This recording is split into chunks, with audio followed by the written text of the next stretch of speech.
Hey y'all, today I'm going to show you how to make my gluten-free sourdough Italian bread. I should really call this Italian American bread because it's kind of unique to the northeast part of America where there's a large Italian immigrant community. This bread has a light crisp crust and a soft, pillowy, tight crumb. It's probably my favorite bread I make, whether it's made with commercial yeast or sourdough starter. So let's get into it and I'll show you how to make it. We'll start with the milk, which is 472 grams of warm whole milk, warm to about 105 to 110 degrees. And I'll add 15 grams of whole psyllium husks and just mix this together really quick. It's not going to form a gel, y'all, so don't worry about that at all. Just keep going with the rest of the ingredients right on top. And that includes 136 grams of ripe sourdough starter, gluten-free of course. So you'll need to feed your starter several hours in advance. Next comes 56 grams of melted butter. And then my bread flour blend, Kim's bread flour blend, which is 385 grams of that.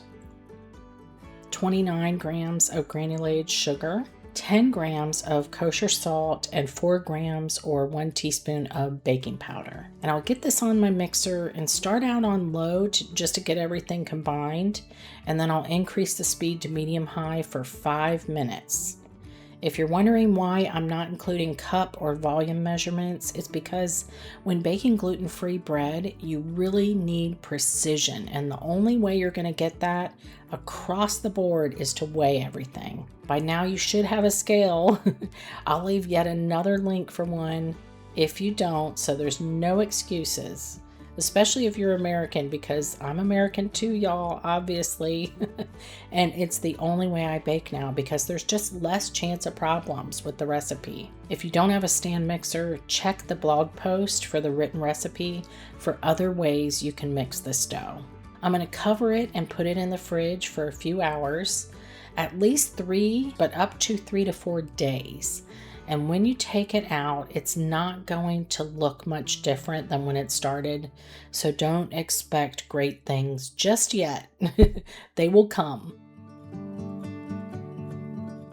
I'll knead this on a well-floured surface with more of my gluten-free bread flour mix. I always keep this little container of extra bread flour mix just for this purpose. And I'll just knead it until it's fairly smooth. And let me tell y'all that when I brought this original Italian bread, not this particular sourdough, but my regular gluten-free Italian bread to my mom and dad several years ago, my dad, God rest his soul, had a bite and said it was the best bread he'd ever eaten in his life. And guess what? He didn't need to eat gluten-free. So if that doesn't convince you on this bread, nothing will. I'm going to shape it into somewhat like of a torpedo shape. You can shape it into whatever shape you want. You can also divide it into 2 smaller loaves if you'd rather. I'm going to leave this in a warm place to rise until it's puffy but not doubled in size. I know it's difficult to tell sometimes when that is, but most of the time you just have to learn from experience. Sometimes I don't even get it right, y'all, and these are my own recipes that I created. Don't ever go by the time though. Go by visual cues like puffiness. See how this looks a little more puffy? And often what I will do is take a picture of it before it rises and then take another picture and compare the two. You can score it any way you want. Sometimes I'll do one long side score, but today I'm going to do about 5 smaller scores on top. And we're going to bake this at 450 F with steam for the first 15 minutes, and then remove the steam and continue to bake for an additional 15 to 20 minutes. But it really just depends on the shape of the loaf. If it's fatter, you may need to bake it longer. And then tint it with foil if it's getting too dark. It should be relatively light for its size. So like lift it up. If it feels light, then it's done. If it doesn't, put it back in the oven for an additional 10 minutes. And immediately when I take it out of the oven, I brush it with melted butter. This is optional, just if you want a softer crust.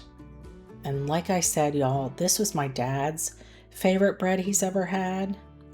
It's my favorite bread, and it's probably my husband's too, because he was the one who first tasted it and said it brought back memories of his childhood growing up in Scranton, Pennsylvania. It's so versatile, honestly, but it's such a soft, tight crumb, ever so lightly enriched. What I like to do is slice it on the diagonal and use it for sandwiches. But really, any way you slice it, it's gluten-free bread perfection, y'all. Enjoy.